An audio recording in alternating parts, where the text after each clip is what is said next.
Tomorrow, Paris Saint-Germain travel to Bilbao, and this isn't just another Champions League match. Athletic Club don't play like a typical Spanish club. Their Basque identity, legacy, and intensity make them one of Europe's toughest guerrilla team. PSG come in still impacted by injuries, but still with talent and ambition. Bilbao, also weakened, have their pride and a point to prove. I'll walk you through likely starting lineups, who might start despite the absences, and give you my prediction. This is more than football. It's Basque art versus Paris ambition. Let's dive in.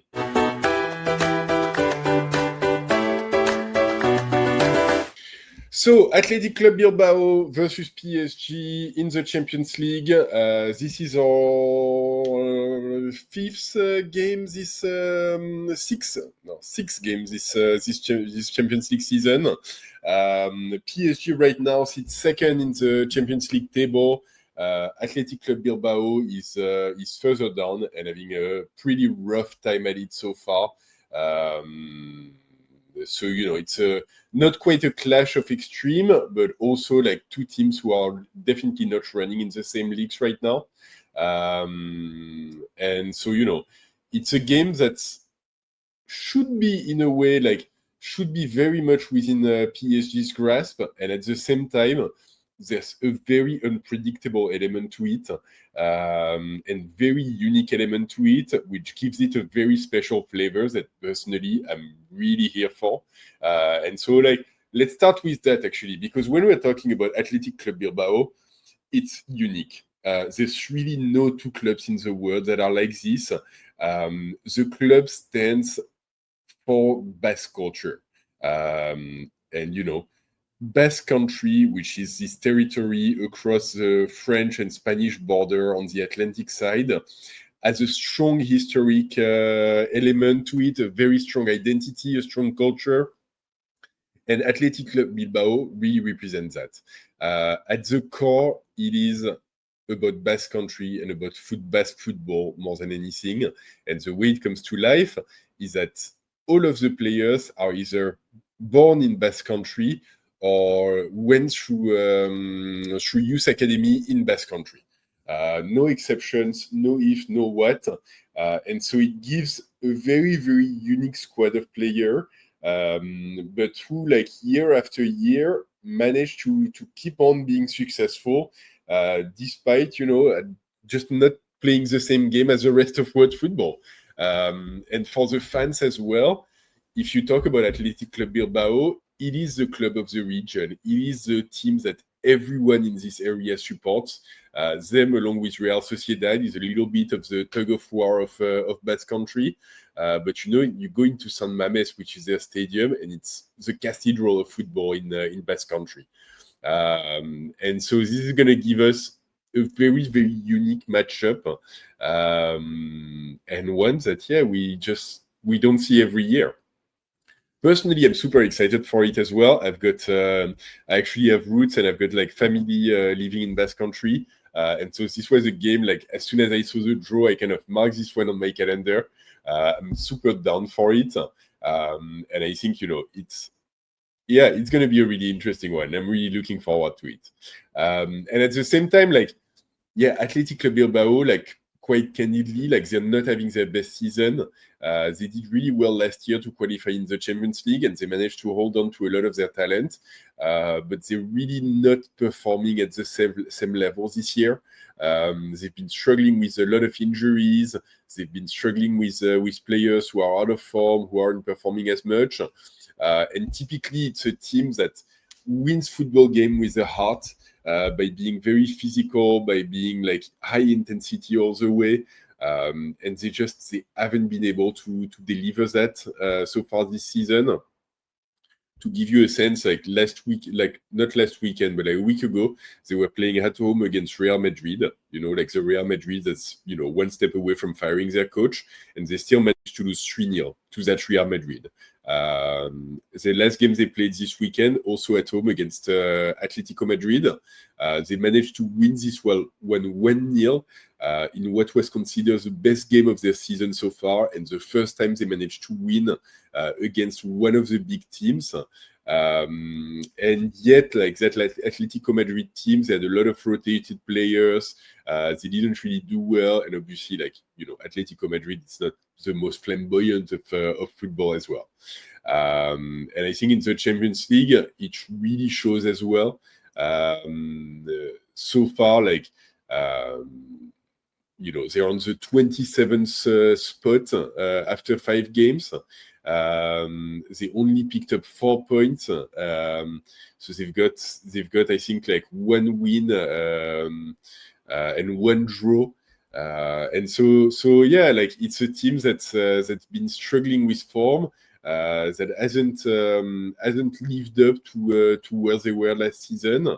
And so the reality of it is that yeah, like it should be a relatively easy opponent for us. In the Champions League, they drew like their last game against Slavia Praha. They lost in Newcastle. They won against Karabakh. So that was their win. They lost in Dortmund, and they lost at home against Arsenal. So they haven't had the easiest opponents either, but clearly, like yeah, they're just not delivering. And when you look at both PSG and Athletic Club Bilbao, I think the issue is that both are struggling so much with fitness and with injuries, and with players suspended as well, that it makes it very unpredictable to pick like the likely starting 11s.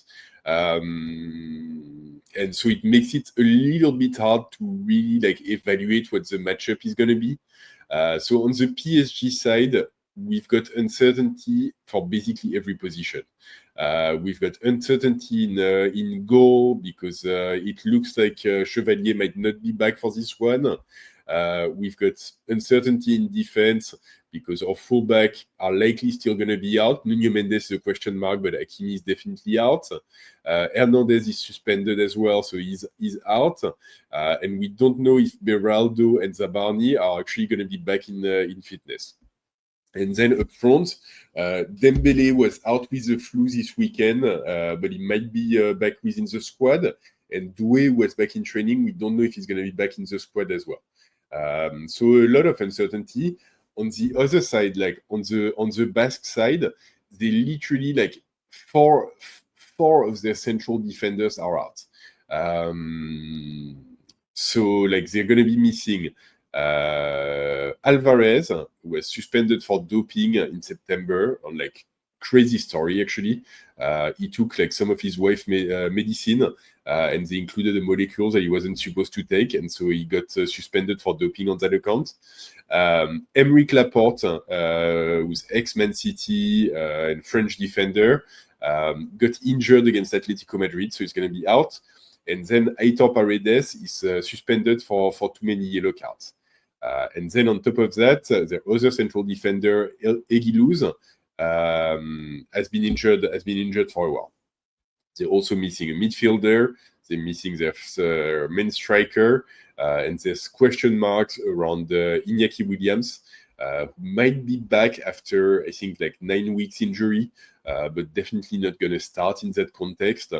And their right winger Navarro as well, who might be back but has been injured since for like about a couple of weeks. So a lot of players injured on both sides. In terms of the starting 11s, I think for Athletic Bilbao, it's literally like they're going to do with what they have left in lots of places. They've got Unai Simon in goal, which is a very good goalkeeper. He's a goalkeeper of the Spanish national team. And so he's really like, one that might be difficult to beat. That said, he can also be error prone, and he makes mistakes like typically once every 3 games. So something to watch. In defense, Arezzo on the right is a usual starter. Berchiche, who's a former PSG player, on the left. And then in central defense, Vivian is their last remaining, like kind of almost like starting central defender. And then they're going to play Leque, who's a substitute right back. In midfield, they play a 4-2-3-1, so the double pivot in front of the defense. They're going to play Ruiz de Galarreta and Jorge Guizar. in front of the defense. Then up front, and I think like that's really where the talent of the squad is. They've got a pretty good lineup, which is Berenguer on the right, Sunset in the middle, who's a very strong player, and Nico Williams, who's obviously like a very, very talented player on the left. Nico Williams, he's been hampered by injury throughout like the beginning of the season. He's got puberty like Lamine Yamal. And so he's been hampered by this, but that said, like the game last weekend against Atletico Madrid supposedly was his best game of the season. So he might be on the rise and might be someone we need to keep an eye on.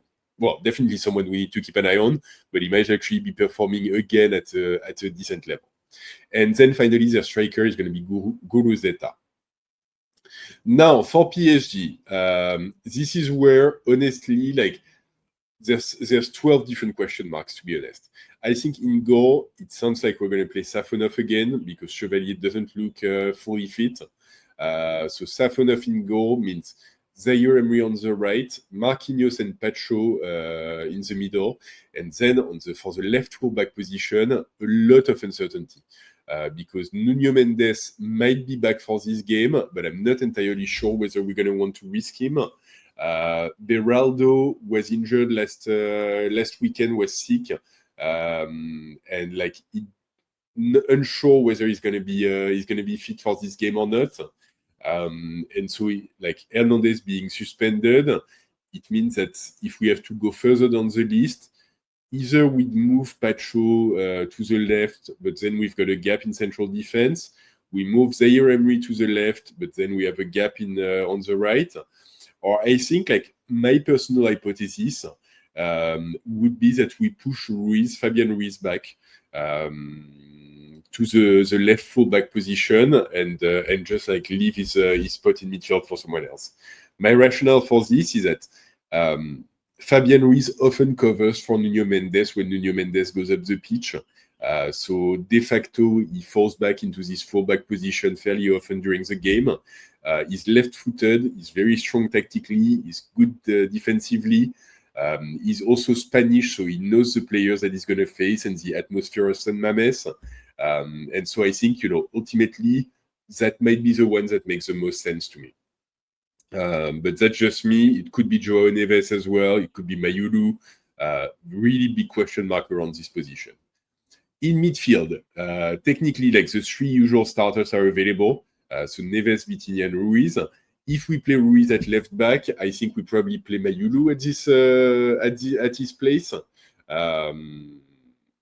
And same thing, like if we play Neves at left back, maybe we play Mayulu, maybe we play Lee. That remains to be seen. Up front, Barcola and Kvaratskhelia are going to be back. I think Dembele could have started, but since he had the flu this weekend, they probably won't want to risk him. So with an inexperienced defense that doesn't have a lot of playing time together, maybe we want to play Gonzalo Ramos. Maybe we want to play Lee as a false nine, which has been done a few times. Or maybe like we play one of the youngsters, so Njonto in midfield and Mayulu in false nine. Maybe we put Mbaye on the right and play Gvara in the middle or Barcola in the middle. So there's a lot of uncertainties there, but yeah, I think like probably I would say like Barcola, Lee, Kvaratskhelia would be my likely scenario. So that's kind of the starting 11 that we can see. I do think for all of the injuries and for all of the players missing on both sides, ultimately we've got teams that on paper way stronger than the Athletic Club Bilbao, and so we should be able to carry this game. And so that actually takes me into my prediction, and I think my prediction for this one, I do expect the Champions League PSG, the one that takes those games very seriously, that puts a lot of intensity, that goes into them at full strength. And I do expect an Athletic Club team at a higher level than what we've seen so far this season. I do fully expect them to be a tougher opponent than what a lot of people are making them out to be. And they're going to be playing at their place in a stadium with a very, very excitable crowd, So I expect a lot of atmosphere and a pretty harsh atmosphere for us. But I do expect a 3-0 victory. I think like 3-0. I think we've got way more talent on the pitch, even if they do have as well. And I do think in the two areas, because the Champions the tournament for both areas, I think in defense and in offense, the matchups are very much in our favor on both sides. And so I'll take that.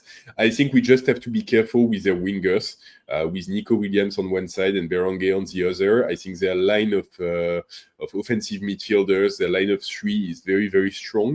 But if we pair that versus Zaire Emery at the top of his form right now, Vitinha, who's been supersonic since the beginning of the season, and a Fabian Ruiz or a Pacho, who's always smart and sharp in defense, it should be way enough. And then on the opposite side, like whoever they put, honestly, their back four is just looking very, very weak, honestly. So 3-0 is my prediction. This is what I have for you for this game. Let me know what your expectation is going into this Bilbao PSG game. Are you excited for it? What is your prediction? Which player are you expecting to start at left back? And as always, if you made it this far, please drop a like on the video. Please subscribe to the channel if you haven't yet. And don't forget, even in Basque country, ici c'est Paris!